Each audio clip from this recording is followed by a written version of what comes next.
Hello, today we're going to be looking at app development, storing image and video files and cloud storage. So we'll open cloud storage console. Let's open this in another tab and we'll go ahead and activate Cloud Shell. Okay. So wait for the Cloud Shell to load completely.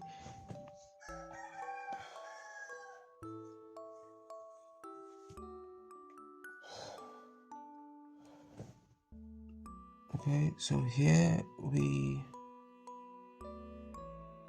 want to copy this.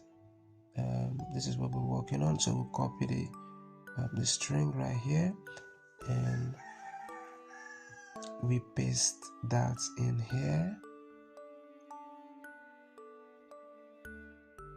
Okay.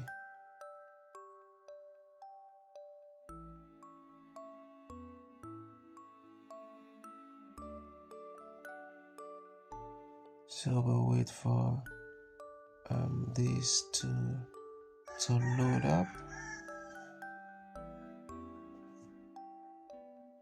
So we're going to wait for approximately 2 to 3 minutes for this to load up completely.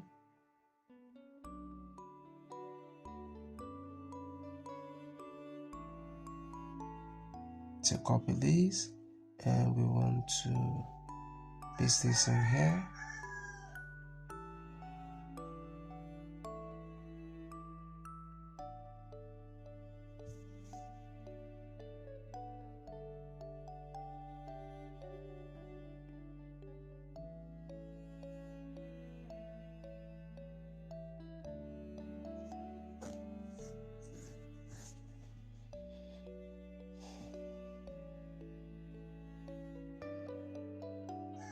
So let's go ahead and check our progress and see how we've done so far.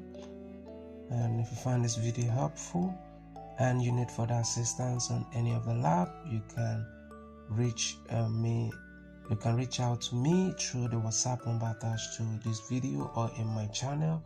I check my channel, there's somewhere you'll be able to get my WhatsApp number. Reach out to me and I will do all I can to be able to assist you with whatever issues you're having with Qwiklabs. Alright, so thank you for watching this video and I will definitely see you in my next video. So this is 100% correct and we are good to go.